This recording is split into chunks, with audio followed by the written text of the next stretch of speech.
Cette vidéo est un documentaire à visée informative. Compte tenu de la durée limitée de ce format, il est évident qu'il n'est pas possible d'aborder l'ensemble de la carrière de Didier Arafat de manière exhaustive. De la même manière, il serait réducteur de prétendre restituer toute la richesse et la complexité de sa personnalité, de ses contradictions ou encore de l'influence qu'il a exercée sur la culture musicale et son public. Ce travail met en lumière les moments et les éléments que j'ai jugés les plus significatifs. Certaines informations ont pu être volontairement écartées ou simplifiées. Si vous souhaitez compléter, nuancer ou corriger certains aspects, je vous invite à le faire en commentaire. Merci de votre compréhension et bon visionnage. Et si un homme, un débat lion, voilà, il ne parle pas dans la bouche, mais pour ceux qui savent, comme me voient en Côte d'Ivoire, vous savez comment je suis, vous savez comment je me respecte. Je suis la seule personne parmi tous les artistes de coupé décalé qui ne se mélange pas. Je suis la seule personne dans le coupé décalé qui n'est pas le plus méchant, qui n'est pas le méchant. Je suis la seule personne dans le coupé décalé à aider beaucoup de gens. Vous savez combien de personnes j'héberge chez moi?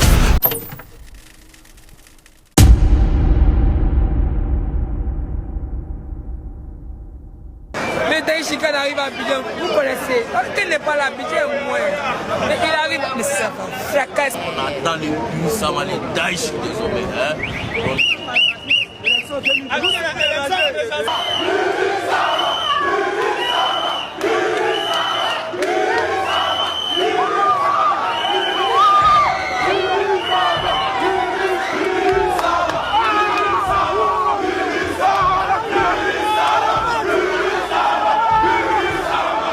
Février 2019, Didier Arafat rentre en Côte d'Ivoire honoré du titre officier du mérite culturel ivoirien, décerné par le ministre Maurice Badaman. Ce titre va venir à la fois confirmer l'importance de Didier Arafat dans le paysage musical ivoirien, mais aussi et surtout affirmer son titre de légende. Le meilleur artiste de l'année est Didier Arafat.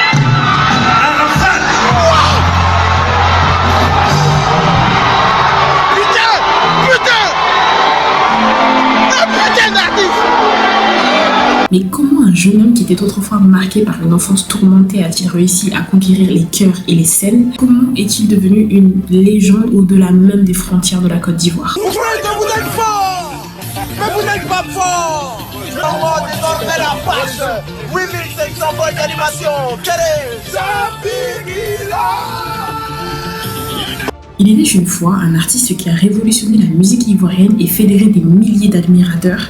Il était une fois un homme qui a inspiré par sa créativité et son audace. Il était une fois Didier Arafat.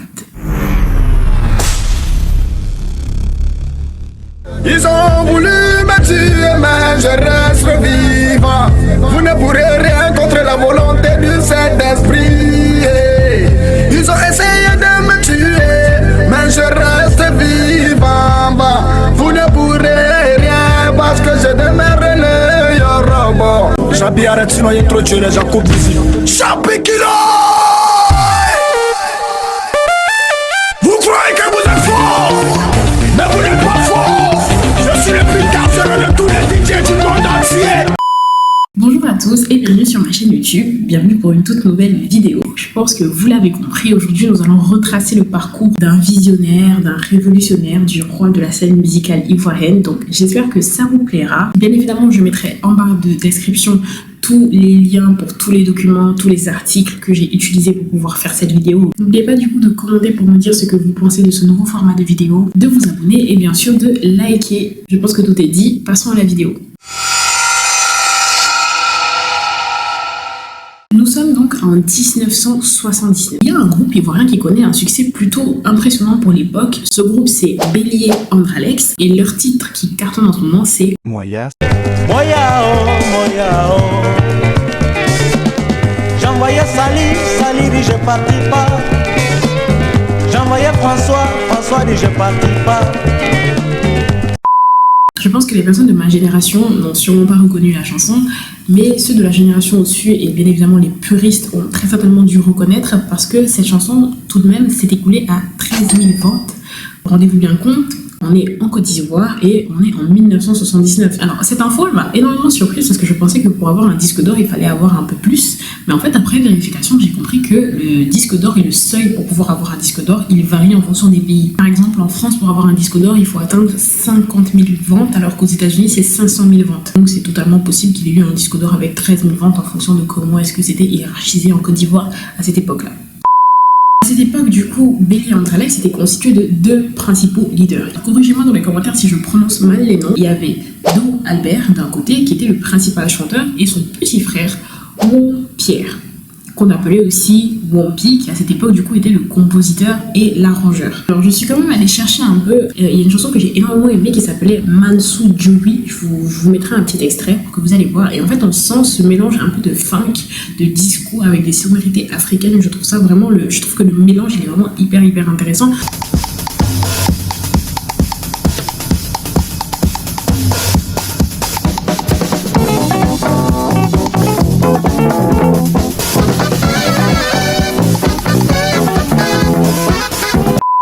En tout cas, grâce à leur travail, les Belly and Alex vont réussir quand même à se faire un nom dans la communauté musicale ivoirienne. Et c'est donc dans cette évolution et dans cet essor-là que Won Pierre va donc rencontrer une certaine Logbo Valentine. À cette époque, Valentine, c'est une jeune chanteuse qui vient en Côte d'Ivoire après avoir vécu 17 ans aux États-Unis d'après ses dires. Et ils vont donc commencer à entretenir une relation. D'ailleurs, en 1982, de leur union va naître une chanson qui sera d'ailleurs la première chanson de Valentine, qui s'appelle Nous nous aimons.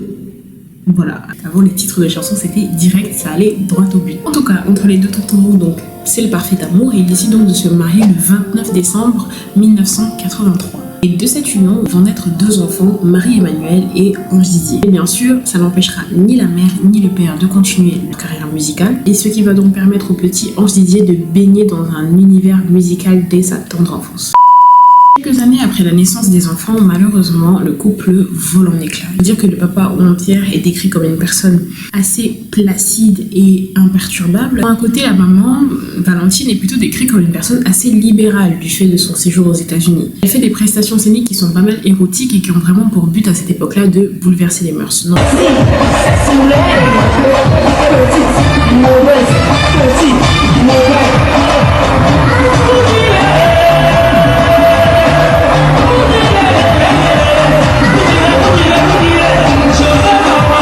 Pas que ce soit la raison de leur rupture, mais je trouve quand même important de mentionner leur caractère, en tout cas de comment ils sont décrits, parce que vous verrez que ça aura une importance dans la suite de l'évolution du coup de Didier Arafat. Après la rupture de ses parents, Ange Didier reste vivre avec sa maman, et en fait c'est dans cette situation-là que la personnalité d'Ange Didier va commencer à se former, ce qui va faire qu'il y aura énormément d'embrouilles avec sa maman. Il décidera donc d'aller vivre avec son papa, mais le souci c'est que là, Ange, il commence à entrer dans l'adolescence. Et le problème, c'est qu'avec l'adolescence, il entre un peu dans la délinquance. Ce que son papa ne tolère absolument pas. Et son père, qui était décrit donc comme un homme assez placide et imperturbable, comme je vous l'ai dit au début, va plutôt devenir assez agressif et impatient. Il va même lui interdire l'utilisation de ses instruments de musique, ce que bien évidemment Ange Didier n'écoutera pas. Donc à chaque fois que Ange Didier utilisait ses instruments, il se faisait corriger. Il décidait donc de fuguer. Puis il revenait se réconcilier avec son papa, mais ça recommençait à chaque fois. Et vu que la situation était assez invivable, il va donc décider d'aller vivre chez sa grand-mère à Yopougon, où en fait il va commencer à faire des petits jobs pour pouvoir s'en sortir. Et c'est dans ces petits jobs-là qu'il entend parler d'un nouveau genre, un nouveau mouvement qui s'appelle le coupé-décalé.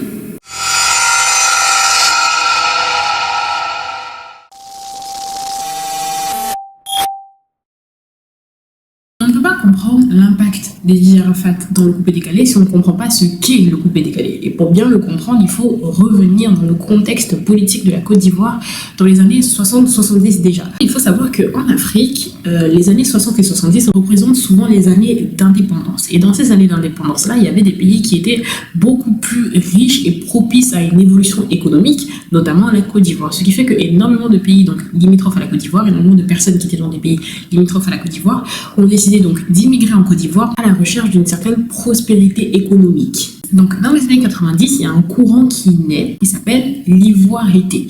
L'ivoirité, en fait, c'était un courant qui venait différencier les Ivoiriens donc de souche, ceux qui étaient là depuis des années, de ceux qui descendaient donc d'étrangers qui étaient venus à la recherche d'une prospérité économique quelques années plus tôt.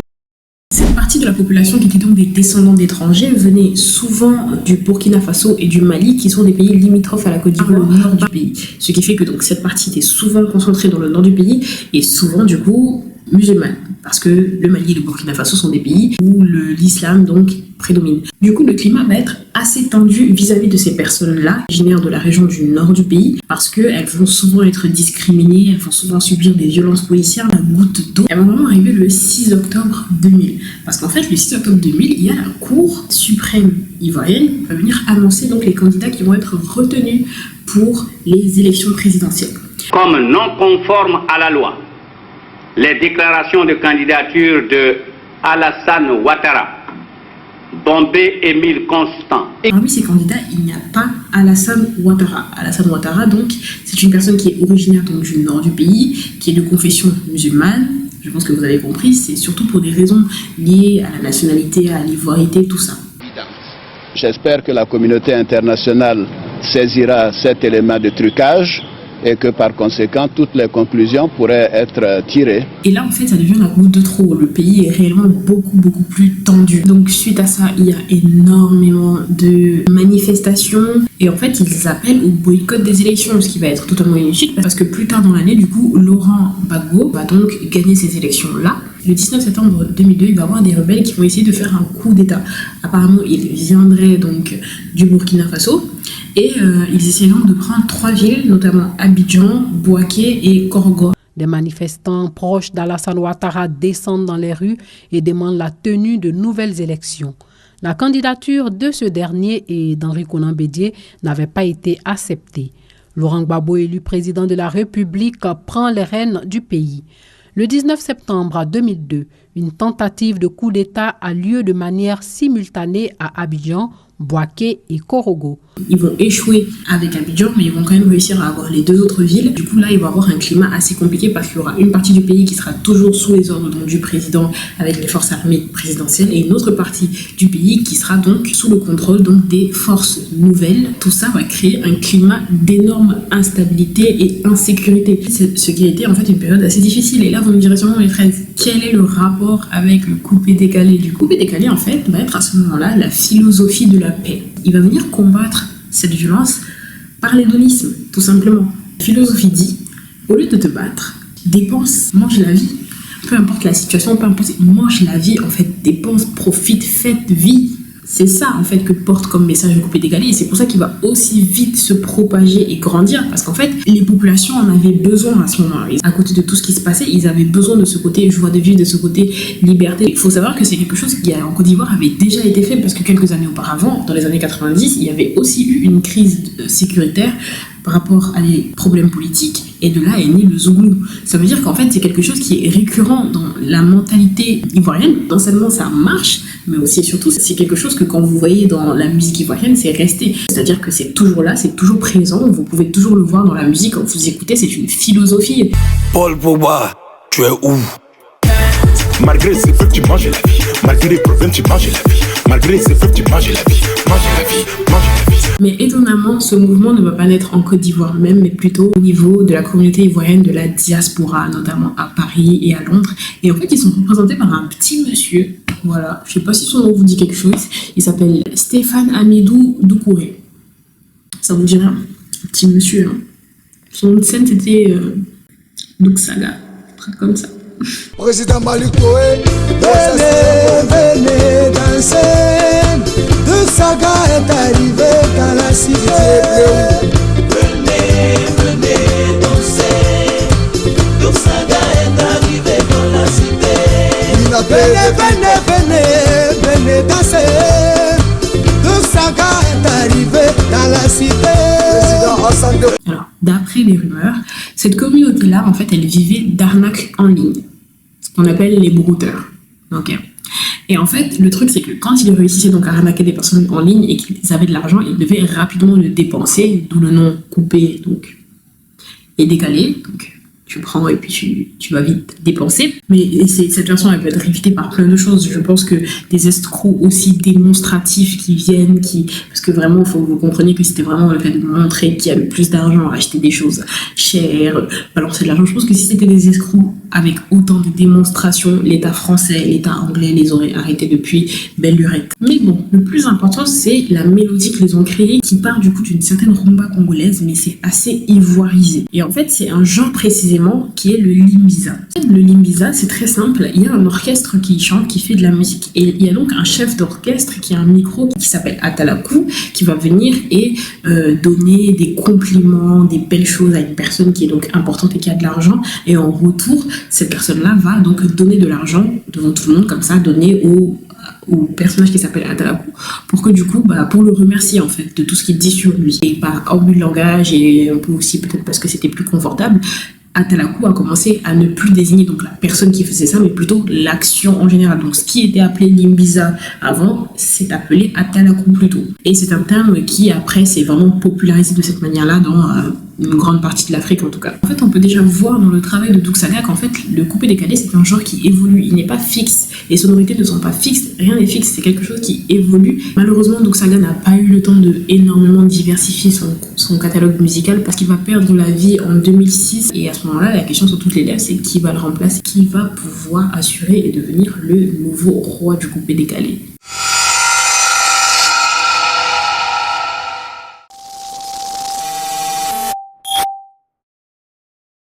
Revenons en 2002 à Yopougon, où en fait, Arafat commence à faire des petites représentations dans des maquis. Même si c'est pas mal ce qu'il fait, en réalité, il reste inconnu au bataillon jusqu'en 2003, où on va introduire donc un personnage très important de l'histoire de DJ Arafat, Jonathan.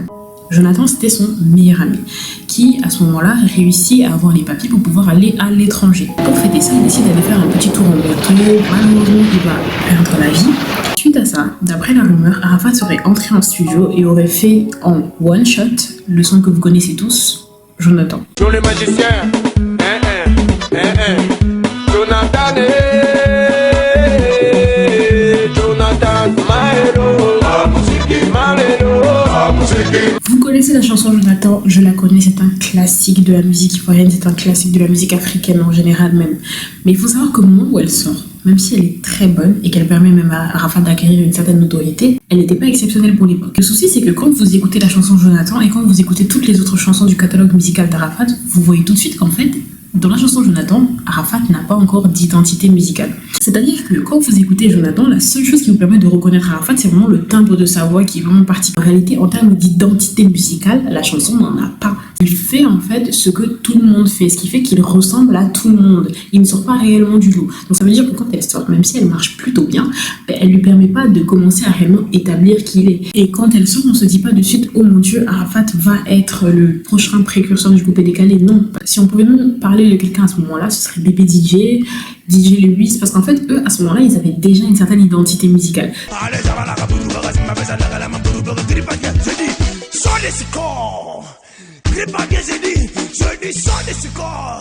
Je crois pas, ta maman t'a fait.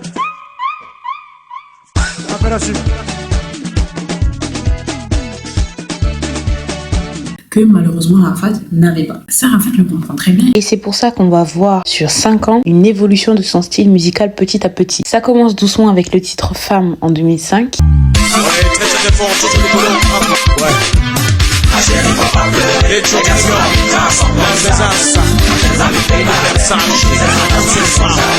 On peut déjà voir qu'il va vers ce qu'il a été à son pic. Puis Abidjan Paris en 2007.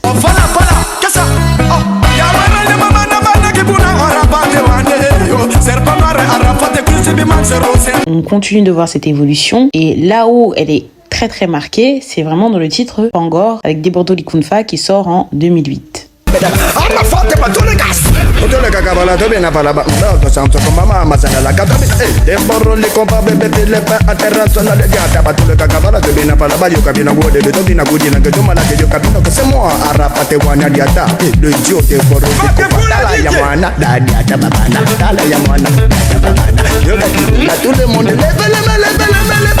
Et là, en fait, c'est un peu le début de la révolution, les choses évoluent pour lui parce qu'en fait, dans la chanson Pangor, il a une identité. Et cette identité, elle est liée à son concept. Un concept, c'est quoi dans le coupé décalé? C'est le fait d'associer ta musique à quelque chose qui est très souvent une danse, qui va venir en fait porter ta musique. Si vous voyez quelqu'un faire cette danse sans son,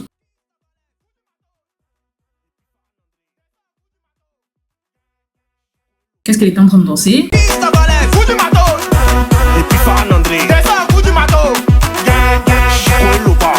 Voilà, il faut vraiment retenir ça parce que je trouve que c'est une idée de marketing de fou malade.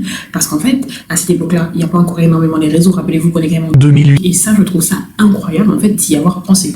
On continue d'évoluer dans les années 2000 et qu'est-ce qui arrive en flèche? Internet, surtout vers la fin des années 2000 pour l'Afrique. Rafat va être réellement en Afrique un des précurseurs de l'utilisation d'Internet pour pouvoir booster sa carrière. Parce qu'il faut savoir qu'à cette époque-là, des artistes devaient attendre que des producteurs et des distributeurs, des réalisateurs s'intéressent à eux pour pouvoir partager leur musique. Et lui, il décide donc de ne pas attendre que ces personnes-là s'intéressent à lui et de lui-même propager sa musique grâce aux réseaux sociaux. Ce qui était un énorme gain d'argent, de temps et lui permettait de garder un peu la main sur sa carrière et la manière dont les choses qu'il voulait étaient diffusées. On arrive donc du coup dans le début des années 2010. Alors, Arafat, il s'est déjà fait un nom. Il a enchaîné hit sur hit, concept sur concept. Il faut savoir aussi qu'il est incroyablement productif. En 2009, il sort 5 projets. En 2010, 12 projets. En 2011, 6 projets. En 2012, 16 projets. 2013, son année la plus productive, il a sorti 25 projets, c'est énorme. En 2014, 10 projets. 2015, 7 projets. 2016, 12 projets. 2017, 6 projets. On le connaît, c'est le grand DJ Arafat. Mais il comprend quelque chose, il comprend qu'il va quand même devoir se réinventer. Parce que même si ce qu'il a fait est bien, il est déjà connu, s'il veut pouvoir perdurer, il doit se réinventer.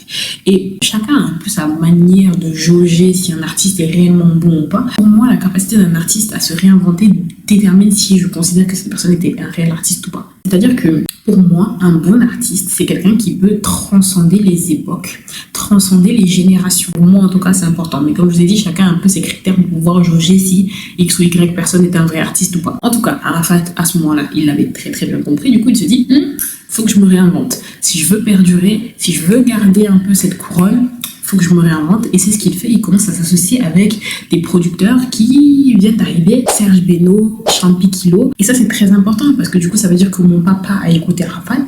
J'ai écouté Arafat. Et s'il avait continué, ma petite sœur l'aurait écouté. Mon petit frère l'aurait écouté. Ça ne veut pas dire que les générations d'aujourd'hui ne peuvent pas écouter ces anciens sons. Ce que je veux dire, c'est qu'en fait, cette capacité à se réinventer, ça fait que les nouvelles générations te découvrent. Aujourd'hui, les personnes qui vont aller chercher Arafat, malheureusement, parce qu'il n'est plus là, ça va être des anciennes chansons, mais s'il avait été là, étant donné que c'est quelque chose qu'il avait déjà fait, c'est sûr qu'il aurait su se réinventer pour les nouvelles générations. Perdurer, c'est vraiment la partie la plus compliquée. Et du coup, grâce aux réseaux sociaux où il arrive à se développer, Arafat ne va pas faire que réussir à promouvoir sa musique, il va aussi constituer une communauté. Cette communauté, il les appelle les Chinois en raison de leur nombre. Et grâce à eux, en fait, il va toujours réussir à avoir une fanbase qui va porter ses sons à chaque fois qu'ils vont sortir parce qu'ils lui sont extrêmement fidèles. Et au niveau de cette question de concept, Arafat va aussi réussir à le transcender parce qu'au-delà de juste sortir une nouvelle danse à chaque fois qu'il sort une nouvelle chanson, Arafat devient une nouvelle personne. C'est comme ça, en fait, qu'il va venir instaurer un peu cette notion d'alter-ego avant l'heure. Et c'est comme ça qu'au fil des années, on a pu avoir DJ Arafat, Commandant Zabra, Berus Sama, Daishika, Temistocle, 3500 volts, Koroman, Zeus, Influamento, 2 fois Koraman, Zeus d'Afrique, Yoruba, Saoutaou le dictateur, Commandant Zabra, Koroé, Vladimir César. En tout cas, grâce à son travail acharné, il va réussir à remporter des prix internationaux, notamment les Cora. Il a réussi à collaborer avec des grands noms de la musique africaine, des grands noms de la musique française. Là, Arafat, il n'est plus simplement le boss du coupé décalé, il est le boss de la musique ivoirienne dans son ensemble. Cette période, c'est vraiment le pic de sa notoriété et surtout de sa notoriété sur les réseaux sociaux. Il est omniprésent, pas de community manager, il fait tout lui-même et il est fortement porté du coup par sa communauté des Chinois. Fallait pas s'attaquer à lui, fallait pas parler de lui parce qu'il allait te répondre, mais eux aussi allaient te répondre. Les Chinois, vous voyez-les comme les Barabs. Voilà. Vous voyez, c'est pareil. Une petite anecdote pour que vous puissiez bien comprendre à quel point Arafat, il s'amusait en fait sur les réseaux sociaux. Il jouait. En fait, le 9 janvier 2014, il est invité sur Africa numéro 1, une émission qui est présentée par Eki Abadou. Et en fait, la présentatrice, elle lui demande est-ce que vous prenez le métro quand vous voyagez? Et il dit métro, je ne sais pas. C'est quoi le métro déjà? Non, pour les pauvres. Je ne prends pas le métro, je ne prends pas les bus. Et pour saupoudrer un peu tout ça d'insolence, il rajoute que, d'ailleurs, qu'il compte s'offrir une petite Maserati avec laquelle il va rouler dans Paris et ensuite il renverra donc en Côte d'Ivoire qu'elle aille retrouver ses sœurs dans son luxueux parking. Les Ivoiriens de la diaspora, ils ont absolument pas apprécié le fait qu'ils soient considérés comme étant des pauvres parce qu'ils prennent le métro, parce qu'ils prennent les bus. Il se prend une petite sauce sur les réseaux et il vient et il leur répond tout simplement: je suis le buzz c'est moi. Le plus important c'était qu'on parle de lui et pendant des jours et des jours on n'a fait que parler de lui, même si c'était pour l'insulter, pour le cacher, on n'a fait que parler de lui, on lui a fait de la pub et ça pour lui c'était le plus important. Nous aujourd'hui on le comprend parce que beaucoup plus de personnes se lancent sur les réseaux et tout, mais avant être une célébrité, être connue c'était réservé à que quelques personnes. Du coup c'est des choses que on ne savait pas forcément. En fait c'est comme ça qu'il est un des précurseurs de ce genre d'idée, en tout cas en Afrique. Évidemment, je ne peux pas faire une vidéo sur Didier Arafat sans parler du culte du clash. Malheureusement, du fait de leur nombre, je ne peux pas vous citer toutes les personnes avec lesquelles il s'est embrouillé, ni vous expliquer pourquoi il s'est embrouillé avec toutes ces personnes-là. Donc, je vous ai fait une petite sélection de mes clashs préférés de Didier Arafat, avec un petit résumé de ce qui s'est passé et pourquoi.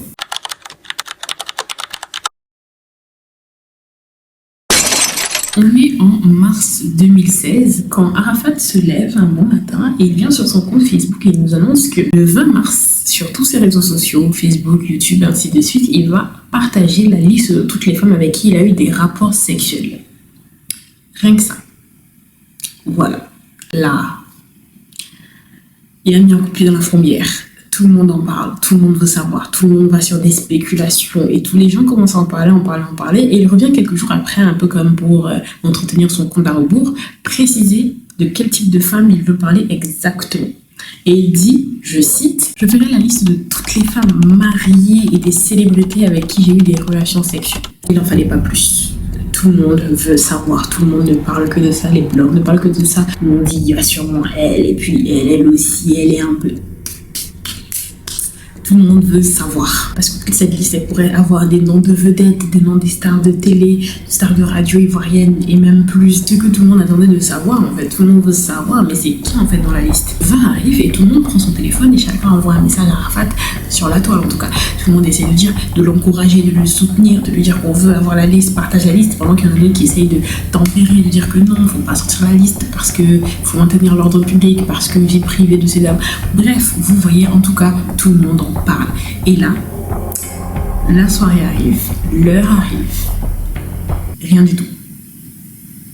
Il ne partage rien du tout.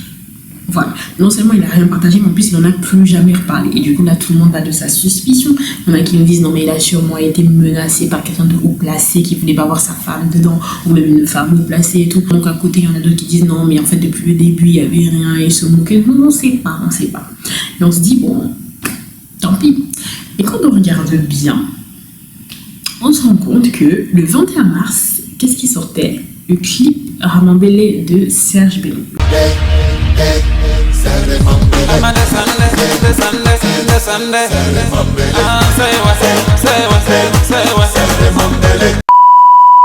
Il faut bien que vous compreniez que pendant 2 semaines, on ne parlait que de la liste de DJ Arafat. Pendant 2 semaines. 2 semaines qui étaient les 2 semaines de promo de la nouvelle chanson de Serge Bello. Donc au lieu de parler donc de la promotion de sa nouvelle chanson, les gens étaient beaucoup plus intéressés de savoir avec qui est-ce que Arafat dort la nuit. En réalité, il n'a jamais vraiment dit que c'était pour ça qu'il avait fait ça. Ce ne sont que des spéculations. Juste, la coïncidence elle coïncide. Serge Bello, donc il faut savoir que c'est l'éternel ennemi de DJ Arafat à cette période-là. Beaucoup de gens pensaient que Serge Bello était homosexuel. C'était une rumeur qui allait de bon train et Arafat n'était pas pour rien. Pourquoi tu as un acharnement contre Serge Bello à dire qu'il est homosexuel? Non, c'est pas que j'ai un acharnement contre, c'est pas que j'ai un acharnement contre Serge Bello et tout. Moi, je le dis parce que j'ai eu les preuves. Je te parle d'une histoire de 2011. C'est-à-dire que c'est longtemps même que le travail s'est commencé. J'ai vu des mails, j'ai vu des choses que j'ai gardées.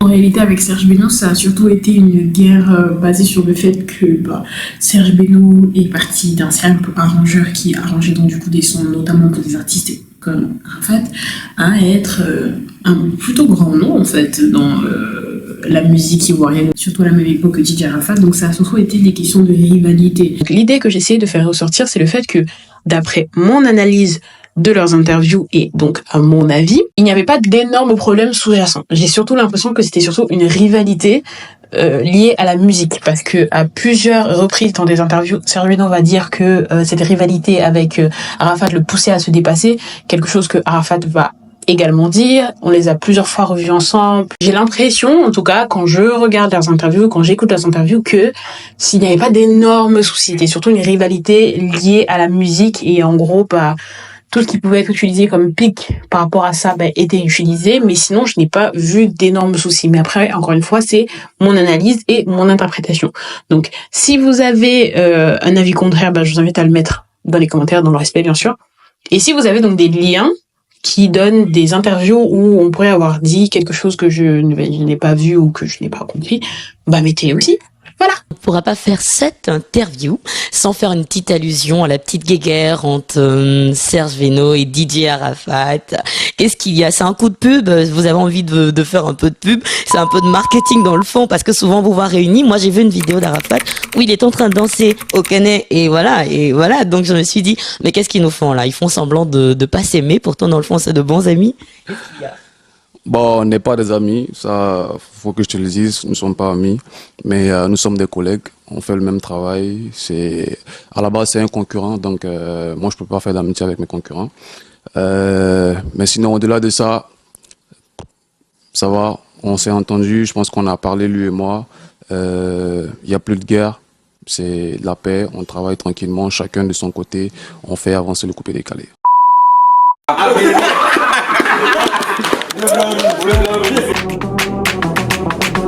En fait, les hostilités entre donc Arafat et Kif No Beat, elles commencent tout simplement à cause des Primutes. Il faut savoir que Arafat avait décidé de boycotter les Primutes, qui sont une cérémonie qui récompense des artistes ivoiriens.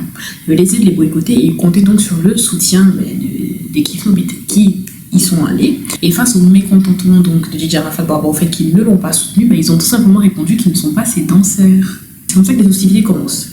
Quelques mois plus tard, Arafat, il faut savoir qu'à ce moment-là, il était aussi en embrouille en même temps avec Desbordeaux. Dans son embrouille avec Desbordeaux, un jour, la rumeur sort comme quoi ils se seraient battus tous les deux. Suite à ça, donc, une photo d'Arafat avec la lèvre tuméfiée sort sur les réseaux sociaux. Et là, Elon, un membre donc de Kif No Beat, vient se moquer de DJ Arafat. Il l'a dit même plus exactement, ils ont gondolé la bouche pour se moquer de sa lèvre. Suite à ça, donc, Arafat, qui n'a pas sa langue dans sa poche, vient lui répondre et lui dit: sache petite Elon que ta nouvelle femme est mon ex. Donc m'attaquer pendant que tu manges mon restant, c'est irréfléchi de ta part. Virgule. Et pour ta gouverne, c'est la porte du bar qui m'a tapé pendant que Desbordeaux fuyait. Point. Elon, il a répondu, parce qu'il faut savoir qu'à ce moment-là, il venait de se marier. Vous pensez sûrement pas qu'il a laissé qu'on parle comme ça de sa femme qu'il venait à peine d'épouser. Non. Ah, le vieux. Quand même aussi passé par le 13, donc quitte dans rétro. Là, ça touche parce que en plus, il faut savoir que Elon, à côté de DJ Arafat, à ce moment, Elon, c'est un petit. Aujourd'hui, Elon, Kif No Beat et tout ça, c'est quand même des grands. Mais à ce moment-là, ils n'étaient pas encore aussi figurants qu'aujourd'hui. Et à côté d'Arafat, c'est Arafat, quoi. Donc, vraiment très dommage parce que malheureusement, ils s'entendaient vraiment bien au début. Ils ont collaboré sur des sons. DJ Arafat considérait du coup les Kif No Beat comme ses petits. Malheureusement, il n'y aura donc aucune réconciliation avant que Arafat nous quitte.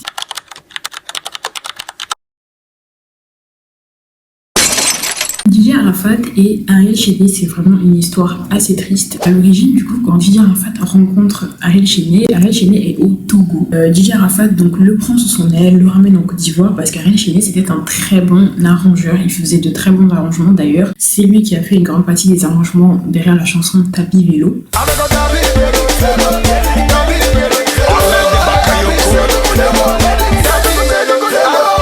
Ils ont un peu une relation assez père-fils. Plus le temps passe et plus du coup Arafat se rend compte que Ariel Chéné, au-delà d'un bon talent pour les arrangements, il a aussi un talent pour être chanteur. Et c'est comme ça qu'il décide donc de le signer sous son label qui s'appelle Yorogang. Et tout se passe plutôt bien jusqu'à ce qu'on arrive au moment du renouvellement du contrat d'Ariel Cheney, premièrement, et deuxièmement, au concert d'Arafat au Bataclan à Paris. Pour le concert, c'est très simple. Arafat, donc, il devait faire un concert au Bataclan, qui devait un peu montrer que Arafat, c'est Arafat même au-delà des frontières. C'est un concert qui d'ailleurs ne s'est pas très bien passé. Il faut savoir du coup que Ariel Cheney était censé venir prester et soutenir du coup Arafat au Bataclan, ce qu'il n'a pas fait parce qu'il a décidé plutôt d'aller faire un concert au Maroc, dans lequel il avait été booké. Voilà, donc il a préféré aller au Maroc, faire son propre argent, plutôt que venir soutenir Arafat. Alors, je dis dans la manière dont c'était présenté du côté d'Arafat. Et du coup, Arafat l'a très mal vécu. Et ensuite, pour le moment de renouvellement du contrat, Ariel Cheney décide de ne pas renouveler son contrat du coup chez Eurogong, qui, ça, pour Arafat, est vraiment la goutte de trop. À ce moment-là, donc, Arafat, il fait énormément de sorties sur les réseaux sociaux pour justement venir taper du poing sur la table et expliquer que Ariel Cheney lui a fait ça.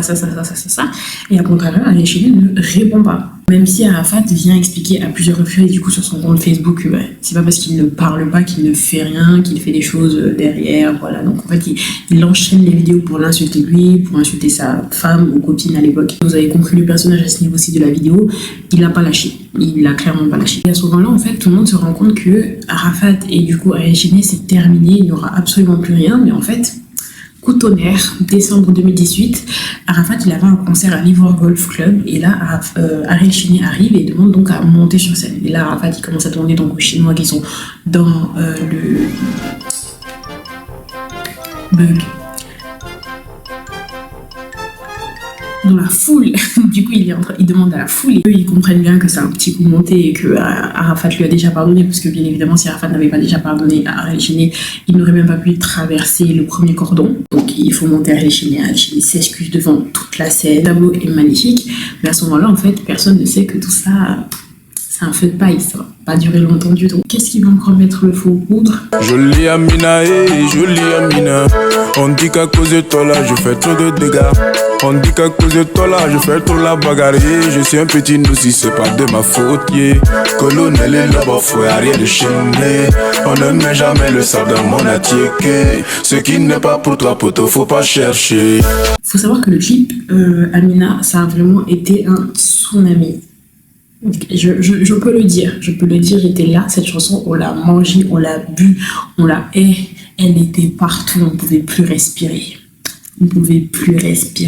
La chanson Amina sur YouTube, elle a fait en quelques jours des millions de vues, en quelques jours.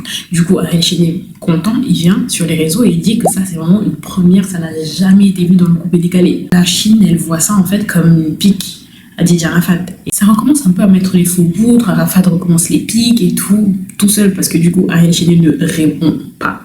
Et qu'est-ce qu'Ariel Cheney va faire? Quelques jours après, il va poster donc une photo sur ses réseaux sociaux avec Maël qui est le fils donc de Didier Arafat, sans bien sûr l'autorisation d'Arafat. Et là, Didier Arafat pète un câble, se met un peu à crier, à le menacer, à sortir des vidéos. Tu vas mélanger ta carrière musicale pour rien. Tu te mets auprès de mon fils, tu vois comment c'est un bel homme comme son père. Tu ne pourras jamais avoir un fils comme ça, beau comme son père. Parce que t'es pas beau. T'es tellement pas beau, c'est pour ça que ta femme de... C'est encore la fraise du montage, il y a beaucoup trop de mots grossiers. Ma vidéo va se faire bannir, je vais essayer de vous extraire que certains moments pour que vous puissiez juste comprendre, mais je vous mets les liens pour aller retrouver ces vidéos-là ailleurs. Mais je peux pas mettre en entier sur cette chaîne en tout cas. Que tu allais doter là, tu pourras jamais m'égaler, jamais. Tu vas beau m'envier, si tu veux ces petits, va embrasser ma vieille, ou bien même ces petits. Tu connais chez moi non? Va draguer ma femme. Voilà. Moi ma famille on touche pas. Je ne t'ai jamais donné l'autorisation, mon fils t'a jamais appelé, tu as tout fait, tu as vu que mon fils à Abidjan, tu allais croiser mon fils, tu les as blagués, tu t'en vu, non, Maël, on dit quoi, tu joues du c'est un enfant. Bref, comme à son habitude. Le souci, c'est que cette fois-ci, c'est différent, parce que du coup, grâce à ça, Ariel Cheney, il a un peu une belle image, c'est-à-dire que l'opinion publique est plus de son côté que du côté d'Arafat, parce que le truc, c'est que premièrement, comme je vous dis depuis le début, Ariel Cheney ne répond pas. C'est très important, il ne répond pas. Ça veut dire que depuis le début, Arafat parle tout seul. Ça fait qu'aux yeux du monde, c'est un peu comme si Arafat était le fou du bus qui fait que crier, alors qu'Ariel Cheney, il est calme. Vous voyez ce que je veux dire? C'est-à-dire qu'en fait, à ce moment-là, on a plus cette empathie du côté d'Ariel Cheney, parce qu'en fait, Ariel Cheney, lui, il parle pas. Et Comme Arafat, lui, il pète un câble parce que il trouve que c'est du manque de respect que Ariel Cheney poste une photo sans son accord avec son fils quand lui n'est pas là. Bref, il pète un câble. De l'autre côté, les gens sont un peu en mode, mais il exagère, il fait que crier pour rien, ça ne nécessite pas tout ce brouhaha. La Chine, il veut me faire passer pour le mauvais. Il croit que moi je suis ridicule. Je ne sais pas si c'était voulu ou pas, mais il est évident qu'il a un peu surfé du coup sur cette vague de diabolisation d'Arafat. Parce que le fait que les gens n'aimaient pas Arafat faisait que les gens aimaient beaucoup plus Ariel Cheney. Parce que c'était Arafat contre Ariel Cheney à ce moment-là. C'était soit tu aimais Arafat et du coup tu n'aimais pas Ariel Cheney, soit tu aimais Ariel Cheney et du coup tu n'aimais pas Arafat. Je ne parle pas du milieu musical, tu pouvais très bien écouter les deux, tout le monde écoutait les deux, hein, quoi qu'on dise et tout, mais en termes de, je veux dire, en étant fan, tu étais soit fan de l'un, soit fan de l'autre. Ce qui fait qu'Ariel Cheney a réellement surfé sur la vague de diabolisation d'Arafat. Elle lui a profité concrètement. Que ce soit intentionnel ou pas, le fait est que il en a profité. En tout cas, en réponse du coup à Amina, Arafat, il va sortir Moto Moto. C'est moi-même toujours à la prod. Tout le monde a protection du moto moto. Tout le monde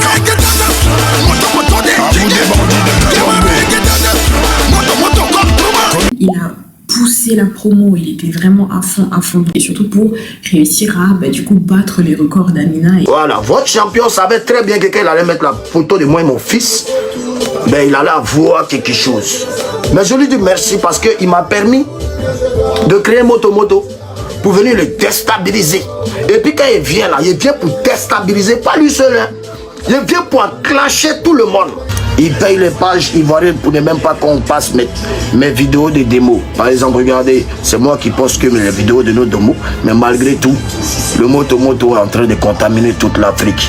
Et Moto Moto vaincra. Malheureusement, du coup, ils ne retrouveront pas leur entente avant que Arafat ne quitte ce monde. La mort d'Arafat, étant donné que Ariel Cheney a été son dernier ennemi public, la Chine s'en est énormément pris à lui. Là, j'ai l'impression que ça diminue un peu plus, mais jusqu'à très récemment, il subissait un harcèlement terrible par rapport à ça.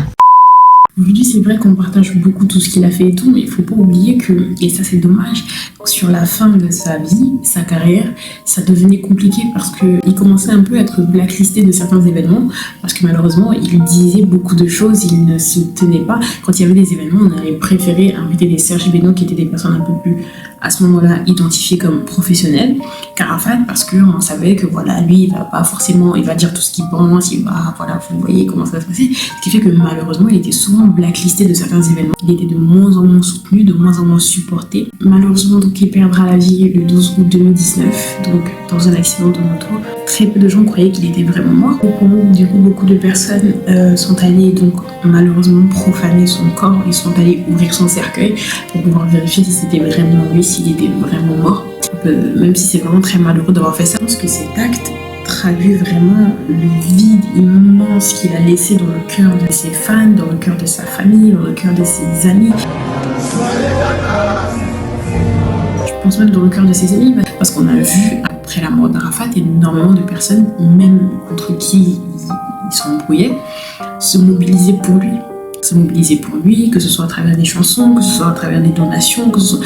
Énormément de personnes se sont mobilisées pour lui parce que à la fin de la journée, après toutes les embrouilles, ça reste Arafat, ça reste une icône, ça reste quelqu'un qui a porté quelque chose, qui a porté un message. Ce qu'il faut retenir, c'est vraiment son héritage qui a continué et qui a perduré sur une toute autre génération. Cet héritage-là qui continue donc à vivre à travers ses fans, à travers sa musique, à travers son influence. Il était une fois un jeune artiste ivoirien qui rêvait de conquérir le monde avec sa musique. Il est parti de rien et il est devenu une figure emblématique du coupé décalé. Il était une fois DJ Arafat, un nom qui résonne dans les quartiers d'Abidjan et du monde entier, en imposant son style, son énergie, sa voix comme un symbole d'audace et de liberté. Il était une fois une légende dont le départ soudain a bouleversé tout un peuple, mais dont la musique, elle, continue d'inspirer, de vibrer, de faire danser la Côte d'Ivoire et l'Afrique entière. Il était une fois DJ Arafat. Tout le monde est appelé à mourir un jour. Et la mort, il faut l'embrasser. La mort, il faut l'accueillir. Car tout le monde va partir un jour.